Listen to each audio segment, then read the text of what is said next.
Hello and welcome back to Beyond the Plot podcast. I'm excited this week because we're joined by the amazing and very talented creative soul, Leon Mitchell. Leon has an immense experience in creative directing, creative music, and he is a well-known children's author. I sat down and had such a blast with Leon hearing about all his previous experience and how he's landed in today's world, having released 22 children's novels. He's in fact actually working on his adult fiction novel right now, which we talk about in today's episode.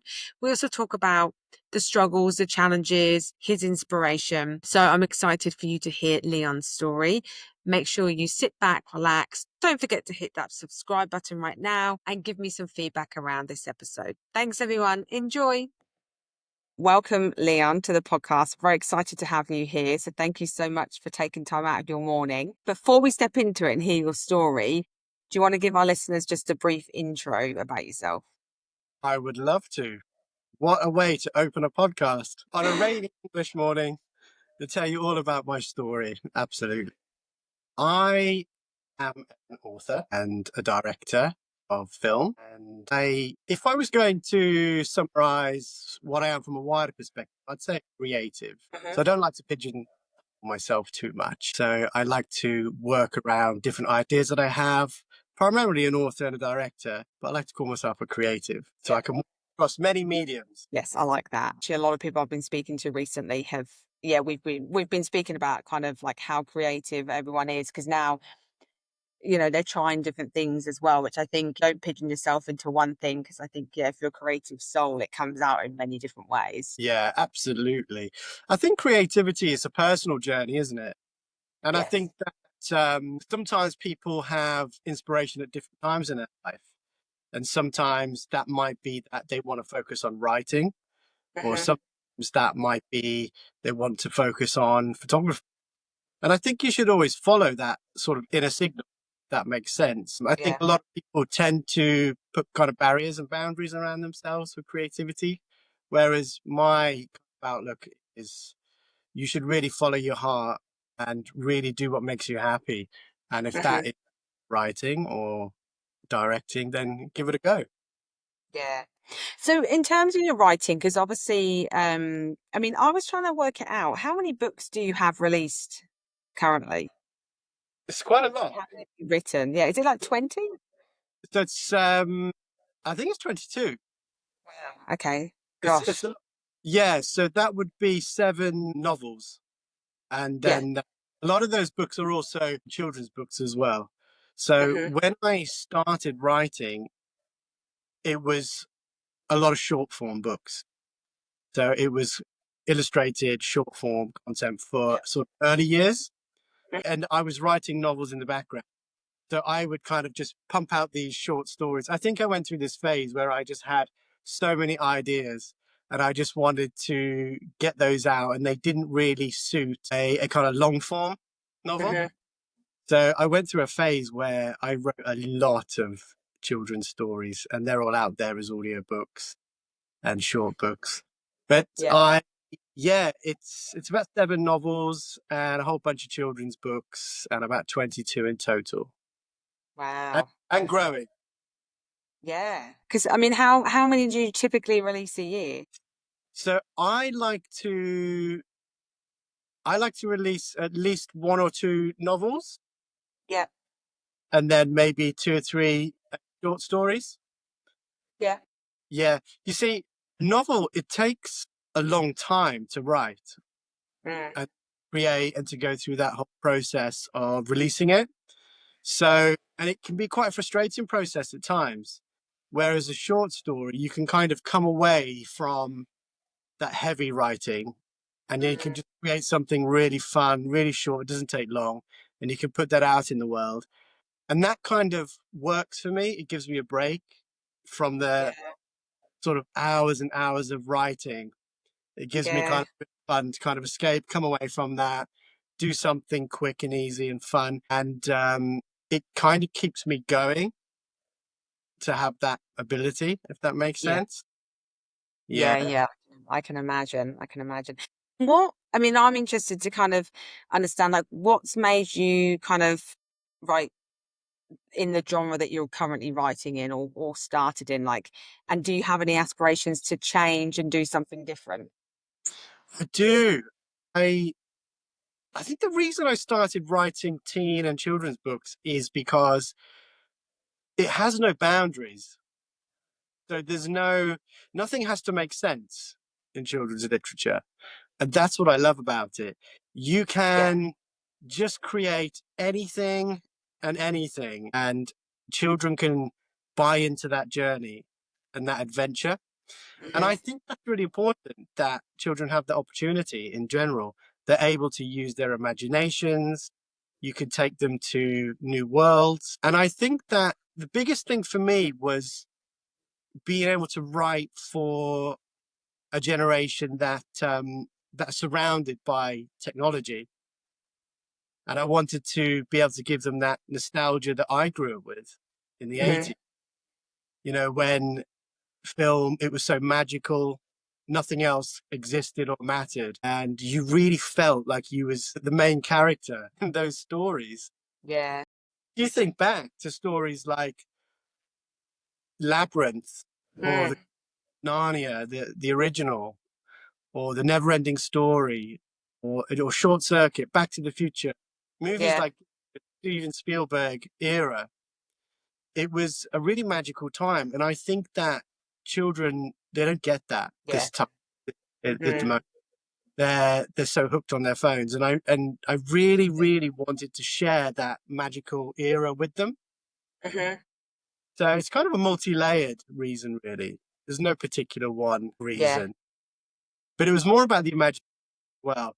And just as children are great to write for because they just have no, you can give them a story with no rules, whereas an Mm. adult, they look for logic most of the time. Yes. Whereas a child, they want the fun.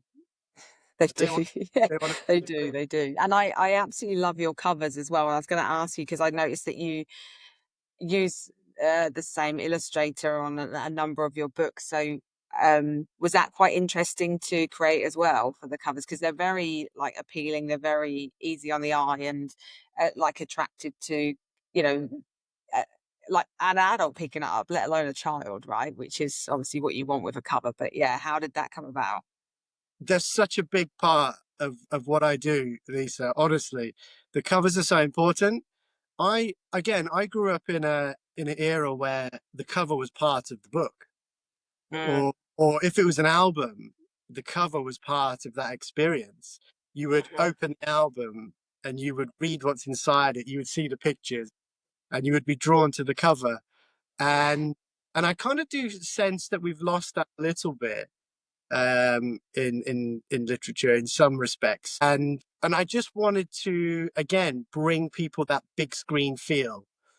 So my style of writing, it's very much a cinematic style. It's that bringing that big screen movie blockbuster feel to a page, and the cover part of that experience. And I like to make covers where the more you look, the more you see, Mm. and it tells the story, but it also lures you in and you want to know more. Mm. And that's why I started working with Nick Ashton, amazing illustrator.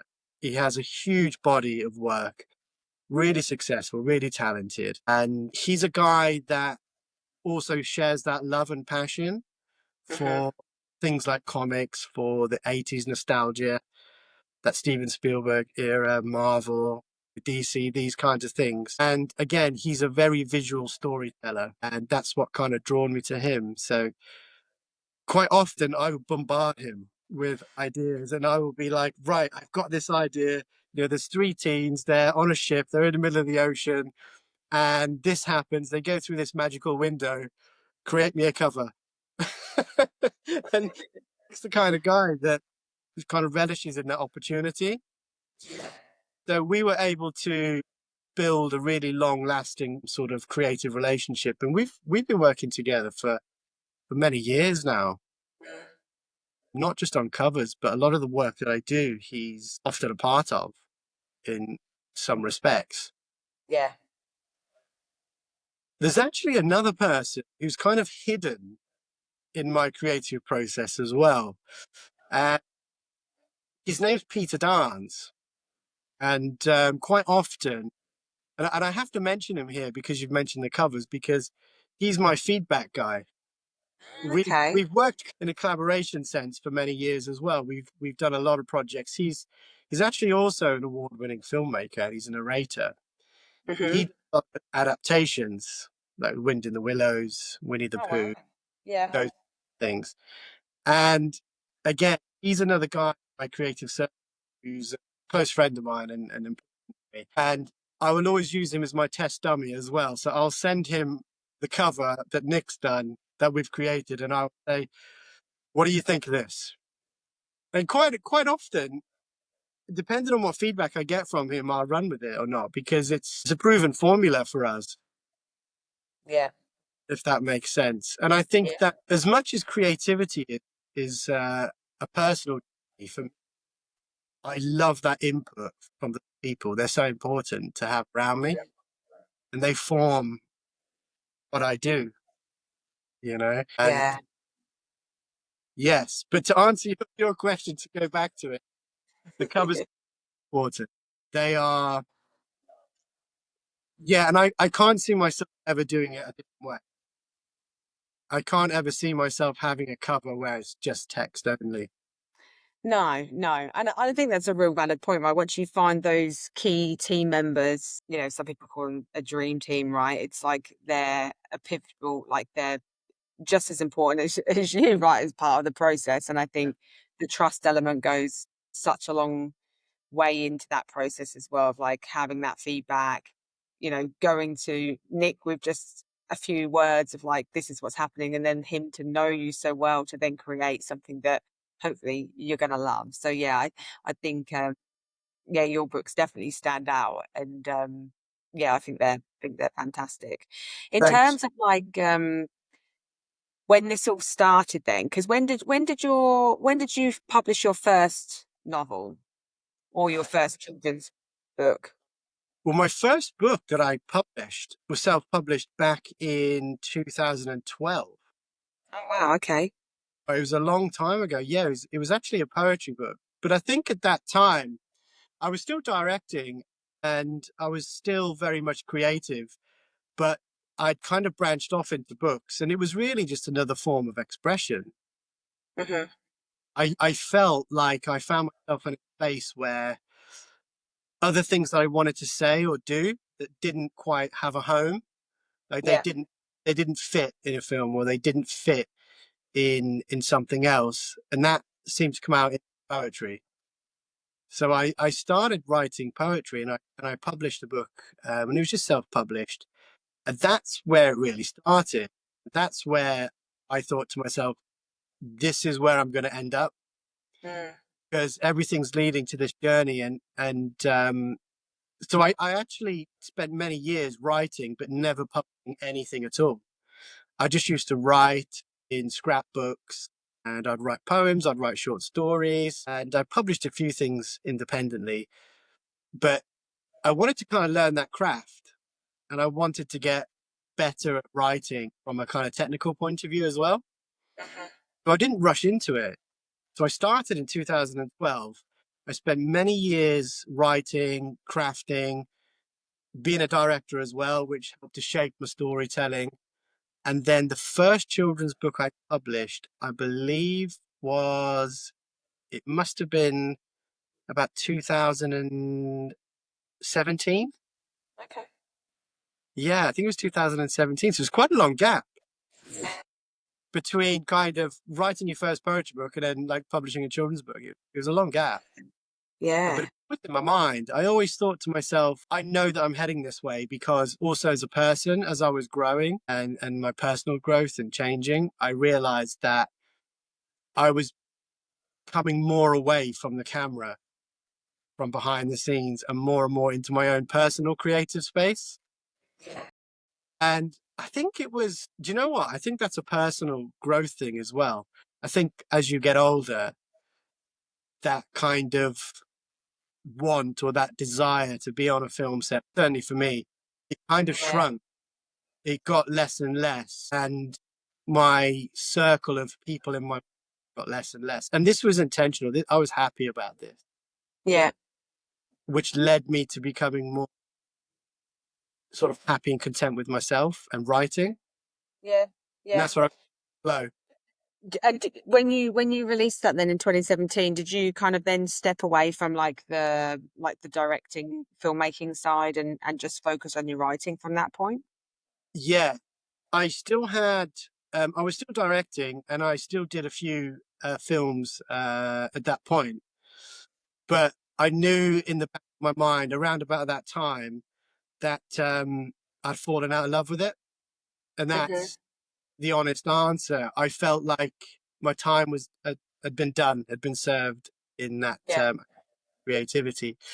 And I think because I started so young, and I guess I experienced a decent amount of sort of success in production, and I experienced a lot. I traveled around the world with it, and won some awards, and got to direct sort of television, film, documentaries, music videos. I think I directed over 50 music videos, and when you've been there, done that, and you've done events, you've done sort of red carpets as well, you've done those festivals, you've done those things, and also being a parent as well.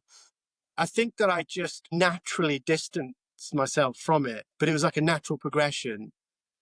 And I found that writing gave me everything that I could ever want from creativity without going out onto a film set. So it was perfect. It was perfect for me. Yeah. It was and I could control it, which was huge part of the Yeah. process. Yeah. Yeah, because up until then, everything it was like a wider collaboration. So on a film, you can have 20, 30, 40, 100 people involved and more. And it's a very wide collaboration. And especially when you have studio collaborations involved, you have multiple Mhm. locations. So you're kind of part of a bigger cog, really, a bigger set of cogs. Whereas with my writing, it's just me and my kind of smaller circle. And I love that so much, Lisa. I really do. Yeah. It's one of the reasons I decided not to chase publishers, Yeah. like, Okay. Yeah. at all. I've never chased publishers. I've had agents and managers in the past. I don't have one now. It's complete choice, Yeah. which people might find surprising. But I think I come from a unique sort of position with the film background, and then where it's very similar to the process of creating and releasing a film is very much similar to as a book. So I Yeah. knew the process really well, and I knew how to market. I knew how to get things created. I know about teasers, trailers, and how to do all these things. And I was in a position where I could do this myself and I could fund this myself and I could do exactly how I wanted. And I didn't have to answer to anyone. Mm.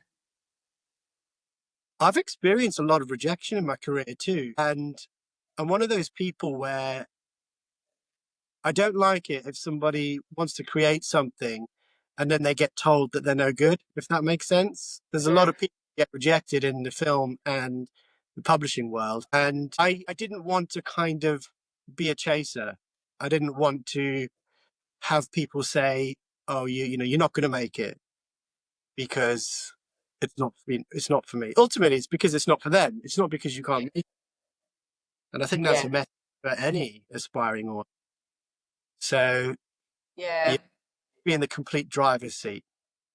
Yeah, and I mean, the self-publishing, like you said, you get that control, right? And you can, yeah, you don't have to manage anyone else's expectations, and you can just be yourself and put the work out there that you want. And I think, a lot of times with people who create pieces of work, and I think within this industry there's a whole perception, I think previously, not necessarily now but previously, that oh, you've made it if you get traditionally published, right? And I think just maybe that's the way that people used to think, but nowadays, I mean, so many people self-publish and a lot of it comes down to the control, and obviously the royalties, etc., that I don't think you necessarily have to be published through or even have an agent now to be successful. I think there's many authors out there who are doing it by themselves. You just have to navigate it a little bit more. I've self-published before, and if you don't know what to do, it's a bit of a process to understand that and make sure that you do it correctly without, spending too much money or hiring the wrong editor who maybe doesn't do the best job. So I think now there's a lot more support than there previously was. Yeah. But how have you kind of navigated that? I mean, you've said it's been very similar to kind of when you're a director or in the film industry, and you kind of know how to do certain aspects. But what were some of the challenges that you did face specifically to your writing and actually doing self-publishing yourself? Yeah, that's a really it's a really good question that. I think for me it was actually, believe it or not, it was learning to format, the dreaded formatting. Oh yeah, the KDP. Yeah, yeah, there's that challenge.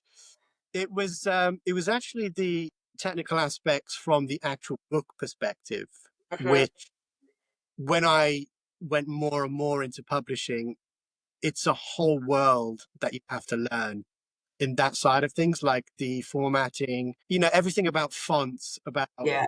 the way all of that works, where I had so much experience, as I said, that I could bring over from the film world. But things like formatting books and stuff, that was quite new to me. But it was Hmm. something that I really wanted to learn. So I actually took the time to learn all about font sizes and spacing and how books are laid out.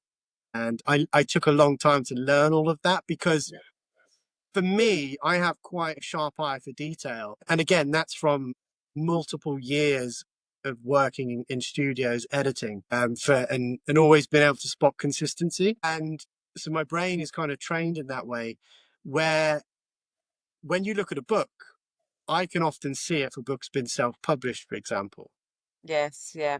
And I mean, it's not a bad thing, but it's an observation. And I wanted to make sure that my books looked like they belong. This is when I first started self-publishing.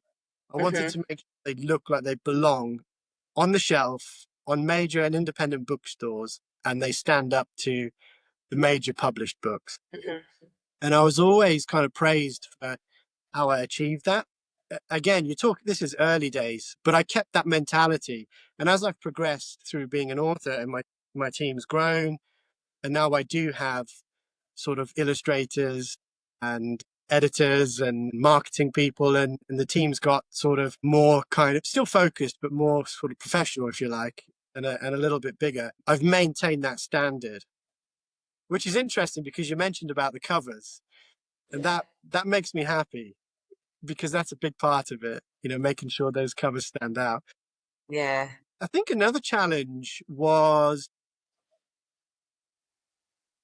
it was learning to accept to start from the bottom again, actually, Mm. because when you're a director of a film, you are the central person, really. You work with the producer, you work with the cast, you have a very large influence on Hmm. the creativity of that and the way it moves and the whole flow of it. When when I started writing seriously and publishing books, I was back at the bottom of the pile. I was the guy who was, I'm writing a book, and everyone's like, oh, yeah, we've all heard that before. Um, so it took a lot of discipline and a lot of motivation and a lot of consistency to kind Mm. of keep pushing forwards. And I think that's why I didn't rush it. So I spent many years, as I said, just writing short stories, poetry book. I did write a couple of novels that have never been published, but again, looking back now, I'm happy that I didn't do that because it was my playground. Yeah. It was just a playground for all of that creativity. And now that when I do release something now, I'm really confident that it stands up to what's out there because I've done that groundwork. And Yeah. I'm still learning. I'm still learning every day. I'm still getting better. I still check back on my work when it's at the final stages, and I'll see a typo, and I'll be like, oh, how did I miss that? Yeah. We all do, because it's, as a writer yourself, Lisa, when you write a book, Mm. it's so easy to miss things. Yes. It's so easy to miss. I've gone to print before, and then I've been reading it, and then there was one book. It was actually the most recent one, Storm Chasers. I've gone to print. I think on one of the last pages, there was the word "the" twice, and I thought, how did we all miss this? Yeah. How did everybody miss this in the process? But it happens. Yeah, it You know, does. Yeah. some of Yeah. the Sometimes when you're so close to something, you can't see it, right? It's yeah, it takes someone outside or at the final moment for you to then see it. Um I use an excuse. I say, "Oh yeah, that's the rare copy. I'll sign you. That'll be worth loads of money when you're older." Yeah. It's like the golden ticket. Yeah, if you find a copy that has the in it. Yeah, rolling some of the early Harry Potter books with the misprints and things. Yeah, So I use that excuse. I say, there yeah, you go. it's the marketing angle here. Yeah, very true, very true. And how you've got quite a strong social media presence. Like how do you manage that? You said you've got a team that kind of you work with on different aspects of being an author. But I mean, how being self-published, obviously you've got to navigate that yourself. Do you find that there's certain avenues that work better for you? Like, or do you do the same kind of marketing every time you have a book that gets released? How do you kind of approach that? Yeah, no, I focus a lot on independent bookstores. Yeah. I'm quite fortunate where I'm distributed by Gardner's Book, who are one of the leading distributors in the country, Europe, in the world actually. They distribute all of the major titles. So the books that I release naturally go to your major retailers like Waterstones, etc. But I find that it's that independent bookshop that, collectively, when you get your books in the independent stores, they really champion your books. Hmm. They are working on the ground floor. They're the foot soldiers that are out there talking to the readers that love books. They're communicating your story to them. So I'm a huge supporter of the independent bookseller network.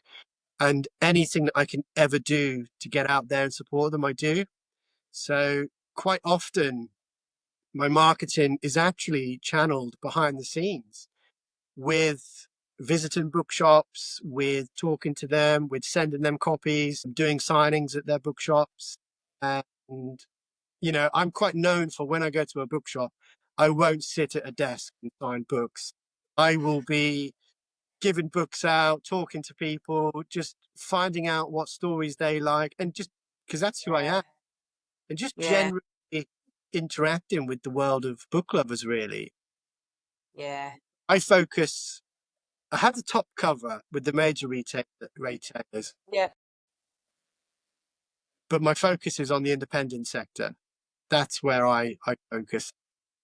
Do you see yourself like changing genres or like do you think this is kind of where you'll stay? Because I mean, I've spoken to different authors. They write under different pen names as well, depending on what style they're writing in. Some just stay in one lane, others like to express and try different things. Is it something that you've looked at? I mean, you've done picture books and obviously you've done like full length novels, but would you step out into more like adult style books or where does the kind of it look like for you in terms of that route? Yes, is the answer to that. Yes. And it's something I'm actually doing, and I'm quite excited about it. Yes. So I think teen and children's books will always have a special place in my heart. And I think that that's a genre I'll always work in.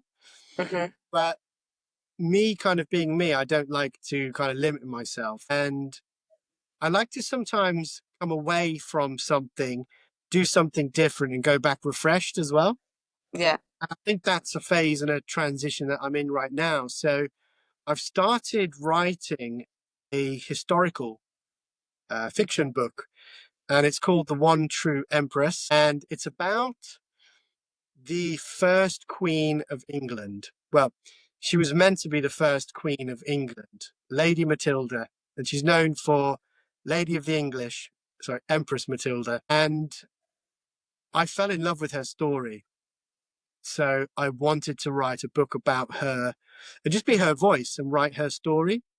It Yeah. be an adult book. It's going to be well researched. And I'm actually in the process now of kind of structuring the book. That's going to be my next kind of major release, if you like.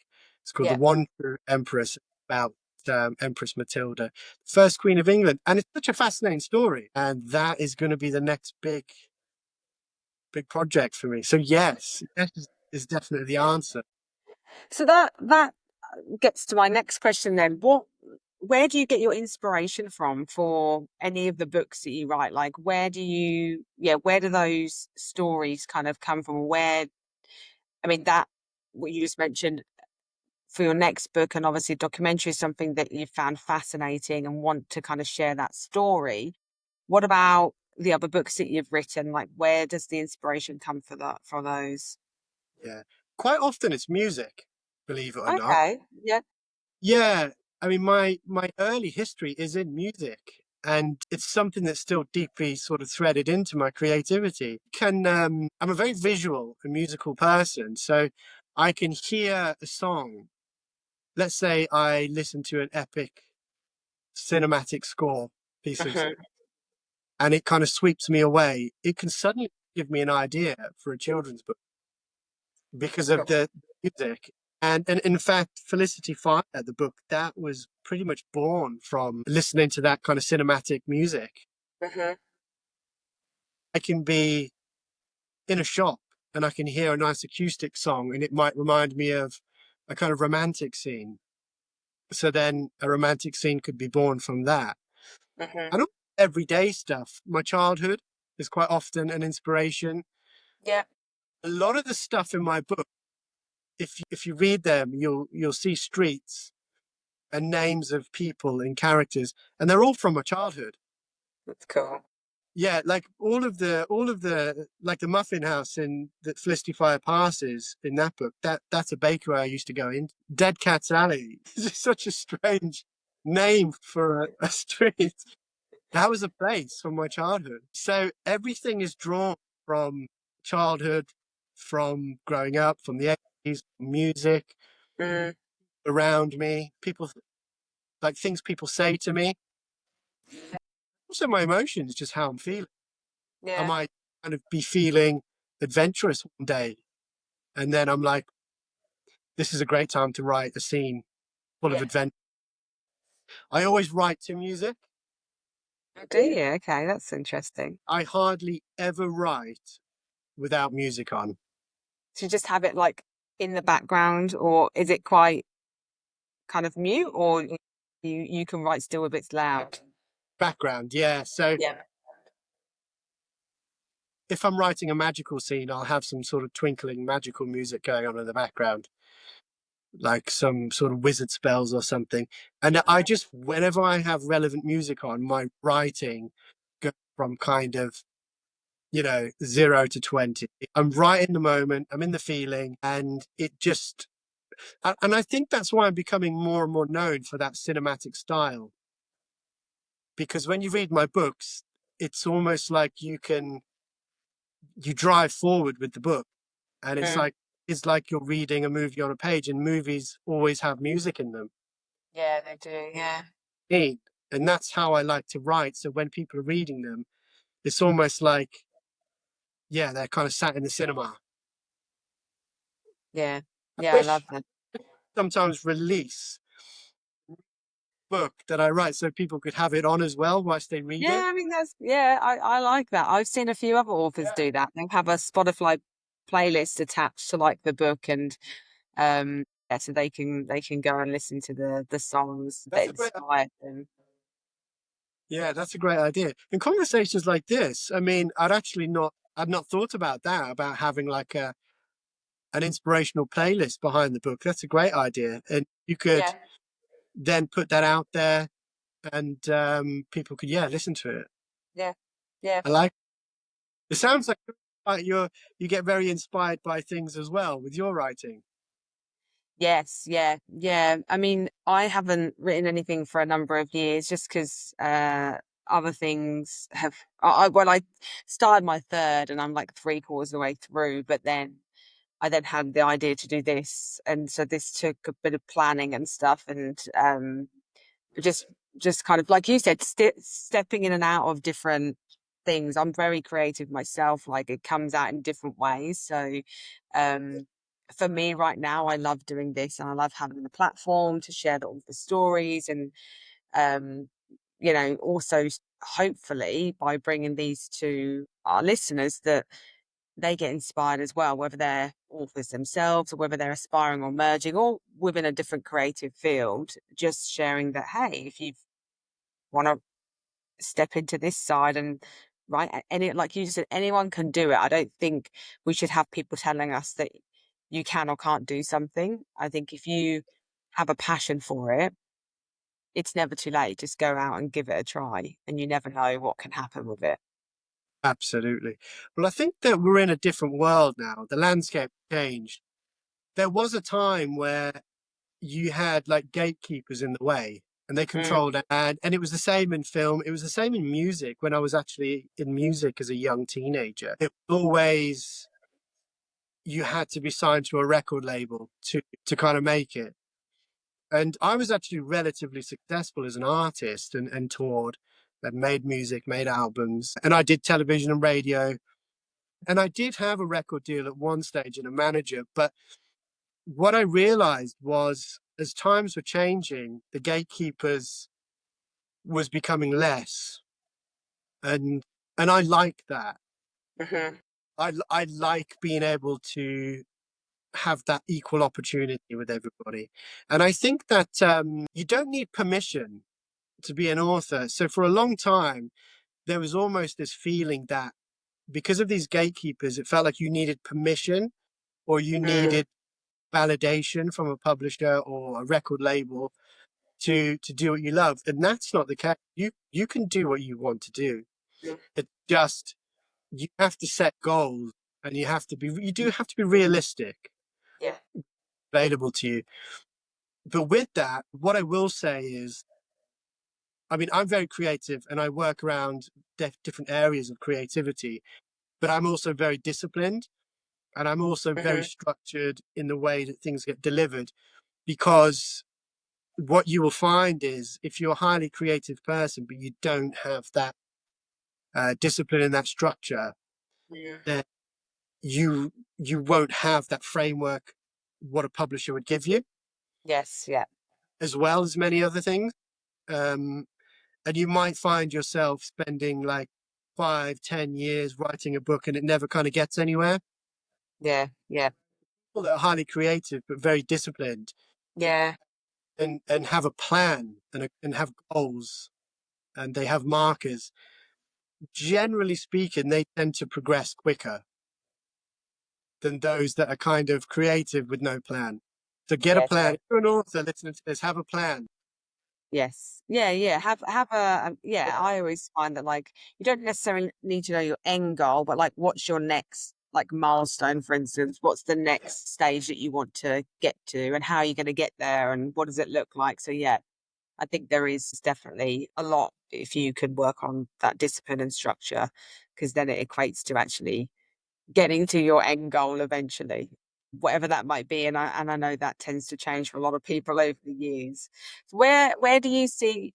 Because I feel like, I mean, you're very creative, as you've shared, and you've mentioned that you're in a band, and in the music industry, you've obviously been in the the film industry as well, you know, obviously in the author world. And it sounds like you're doing this documentary as well, so you're stepping back into a little bit of that kind of film again. Do you feel that you enjoy doing that? Is that something that you will continue doing, and being able to kind of step in or merging those worlds together? Yeah, I think for me, my journey's been a natural progression. Music, I discovered music videos, and from music videos, I discovered more about film and Mm, TV and the production world. It was more of a natural progression. I think they've all kept their place, but being an author is the main focus at the moment. yeah. I, I've had the chapters in my life with music and film have been, but being an author, sometimes doing a documentary is complementary Hmm. to the project. And with a project like Empress Matilda, for example, that needed a documentary as well. It needed that visual, Yeah. and it's almost a book isn't enough for that. And I had to do a documentary for it, because the more research I did, I quickly found that it was so profound and such a big story and so many aspects to it, that I needed a documentary to cover the kind of historical part of it, Mhm. where I didn't want my book to be just a historical fiction book. I wanted it to still be me, the Yeah. cinematic experience, but with the complementary documentary to cover that kind of more research, presentation, Yeah. and kind of visiting the castles, going to the locations. And so it's a different thing, but it's complementary. Yeah. So I've had to sort of tiptoe back into production, but I don't really have any plans to kind of do anything else at the moment. It's all about the books. Yeah. Yeah. And that's lovely, right? I think you're doing so well, and you find a lot of passion from it. So keep doing what you're doing at the end of the day, and it's obviously being successful for you. Do you think you'll ever, I mean, you did mention earlier about you love having the control yourself. Do you think there's ever a point where, if you wanted to take it a little bit further, you may have to get an agent or a publisher? Or do you feel that the world that we're in today and how it's evolving, that it's just going to keep getting stronger for those independent published authors out there? Yeah. I mean, again, for me, a slightly different position, I guess, than the average author who's up and coming. I actually know a number of agents and publishers, Mm, but again, it's choice for me. yeah. And I guess that is a unique position to be in. I would never say never, and I'd never say no. Of course, if somebody liked my work, if a publisher was interested in working with me, and they believed in my vision and they enjoyed what I do, and it was that mutual, respectful relationship where we could build something really incredible together, of course, Hmm. I'm always open for creative options and for collaboration. But I'm just very happy at the minute. I'm just very happy with the setup that I have. I've got, like I said, a great team. I have the global distribution. It's published through Cinelight, and that's good enough for me. Yeah. I'm happy with that. And, my books are in bookshops and Mm, they're available online on the bookshop platforms. And, they get good reviews, and they're in newspapers and magazines, and that's all kind of steadily growing. mhm. And I think if I didn't have any of that at all, I might be more kind of motivated to, I guess, to chase some publishers and say, let's get something going here. But Yeah. because I Yeah. have all that, the there's no desperation from me at all. I'm just kind of doing me. Yeah. And Well, that's a great place to be in. And I think um, it's unique at times as well. But I think maybe your background has helped you get to that point as well. Because, like you said, you know how to market, you know how to approach this, you know what works, and it's basically like you've got that kind of network, that range that you would have with a publisher. So almost you don't need them, right? Because you're doing it yourself and still having the same success. So yeah, I think there's like a time and a place that, yeah. Do you see yourself having, I mean, Are your books available like globally? Is that an option for you to?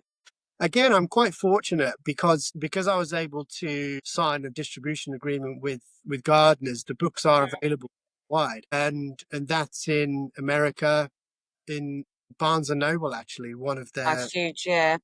major. So the books are available there, and they're available as far as Hong Kong. Brilliant. Yeah, they're available all over Europe, UK, America, across parts of. Mm. I, I think they've reached far and wide at the moment.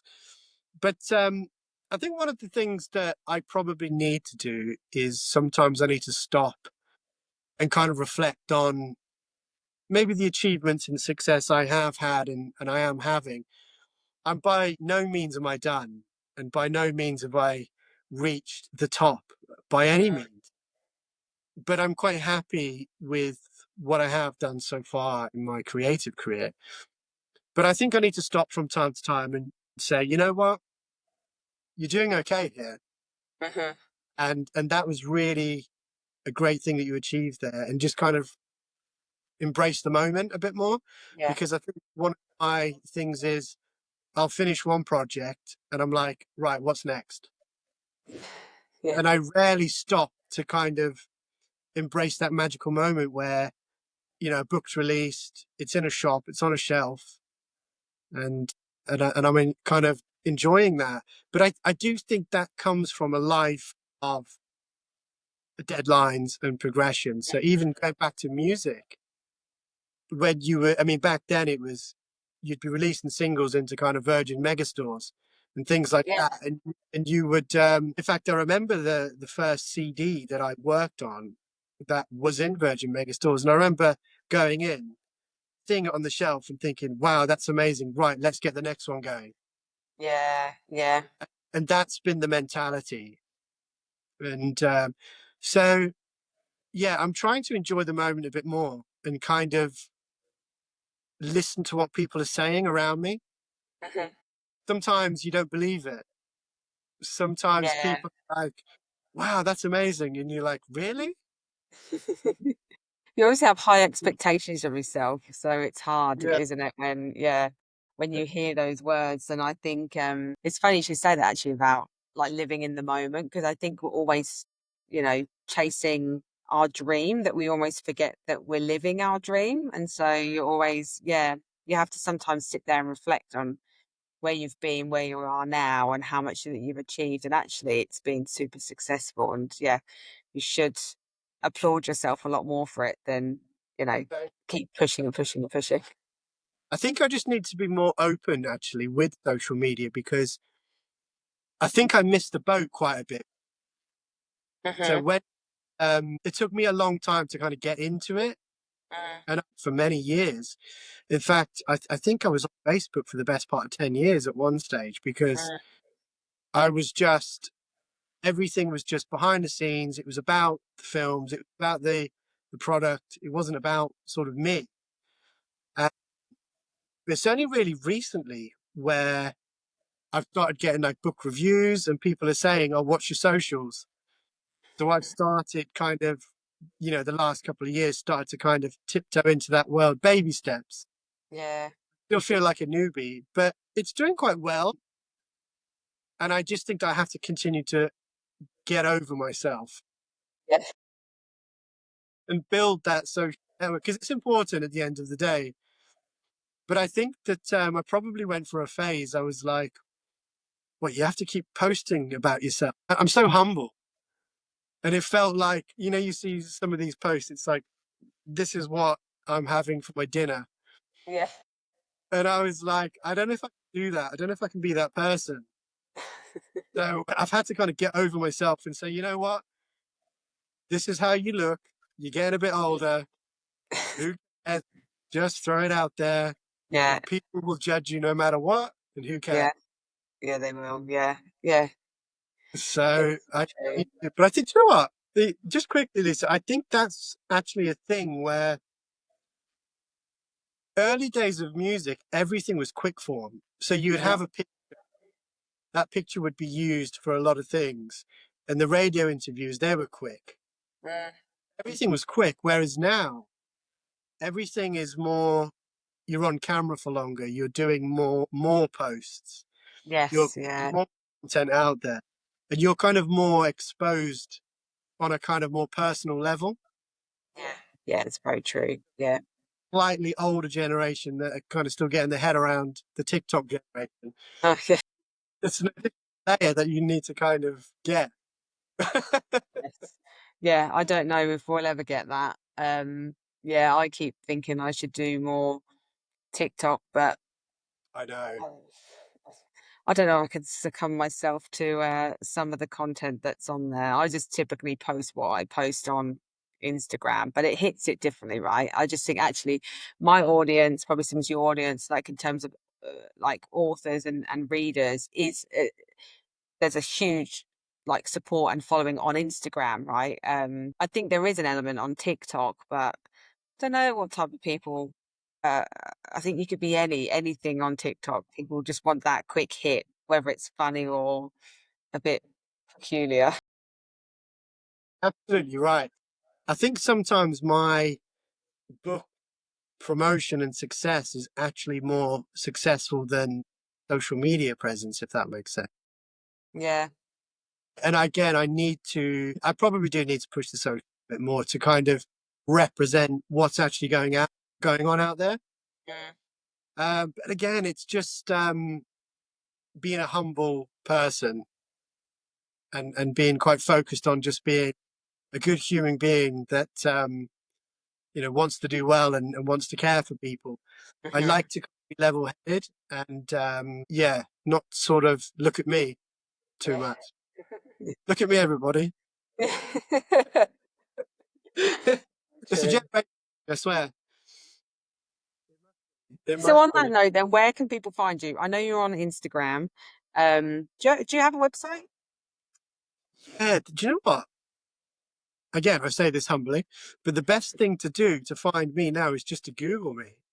Okay. There seems to be a lot of stuff on there now, and just Google Leon Mitchell author, and the website, the socials pop up, and yeah, everything pops up, and things are starting to appear in places I didn't know existed. It's that So algorithm. It's like, yeah, it's out there. picking you up from everything. And then obviously with AI nowadays as well, I think that kind of, plays into it at times. Yeah, so that's the best thing to do. Just Google Leon Mitchell author or one of my books, and everything kind of comes up, and then you can just have a look. You can just Yeah. see what's going on, or follow me. Yes. Oh, well, look, I've had a blast talking to you, and I think, yeah, you've got a fantastic story. I know we've probably just only touched on the surface, but I think it's important to tell your author journey, right, and inspire some of those individuals that might be looking to get into this, into this creative area, and also to the fellow authors that obviously listen and just want to hear kind of other authors' stories because they are unique in their own way. And I think it's amazing to hear kind of how people step into something that they love doing and what that has looked like for them, the challenges that they've faced, but also how they've come out the other end. What are they doing now and what are they looking to pursue? Because everyone's journey is slightly different. And I think yours just showcases that you don't have to be pigeonholed into one. Like, I think if you're a creative soul, you can kind of step into different things and they all kind of then can interlink at times throughout your whole career. Absolutely, I would say follow that inner signal and do what makes you happy, but don't take life too seriously either. It's very true. Have some fun. Absolutely. Uh, It's been very good. It's been so good to talk to you, Elise. I really appreciate it. It's good yeah, to share. yeah, yeah, I've loved it. Brilliant. Well, thanks, Leon. I'll chat to you very soon and I can't wait for the listeners to hear this. Well, thanks so much. And if you're out there and you want to write a book, then get typing, get writing. No excuses. Okay. Yeah. Just start from that's the biggest tip, is it's like just start it because that's the first hurdle. And if you can overcome that, then you're at least on your way to something. Yeah, absolutely. Make a start, and you never know what will happen. You never know. Brilliant. All right, Leon, I'll chat to you soon. Lovely to speak to you, Lisa. Take care.